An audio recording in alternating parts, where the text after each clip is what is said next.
কোটা সংস্কার আন্দোলনে নির্বিচার হত্যাকাণ্ডের অভিযোগে দল হিসেবে আওয়ামী লীগকে নিষিদ্ধ এবং এর নিবন্ধন বাতিল চেয়ে হাইকোর্টে করা রিটের শুনানি বৃহস্পতিবার হবে। মঙ্গলবার এই তথ্য জানানো হয়। এর আগে সোমবার দুপুরে মানবাধিকার সংগঠন সারদা সোসাইটির পক্ষে রিটটি দায়ের করা হয়। রিটে শেখ হাসিনার নামে থাকা সব প্রতিষ্ঠানের নাম পরিবর্তন এবং আওয়ামী লীগ সরকারের চুক্তিভিত্তিক নিয়োগ পাওয়া সব কর্মকর্তাকে বদলির আদেশ চাওয়া হয়।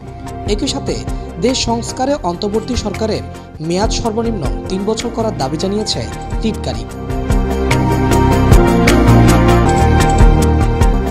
পাশাপাশি বিদেশে পাচার করা টাকা ফেরত আনার উদ্যোগও চাওয়া হয়েছে রিট আবেদনে।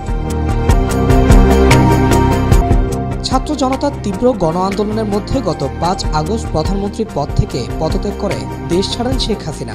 এর মাধ্যমে শেষ হয় তার ১৫.৫ বছরের শাসন। শেখ হাসিনা সরকারের পদত্যাগের পর সারা দেশে আওয়ামী লীগের নেতাকর্মীদের বিরুদ্ধে একের পর এক মামলা হচ্ছে। শেখ হাসিনার নামেও একাধিক হত্যা মামলা হয়েছে।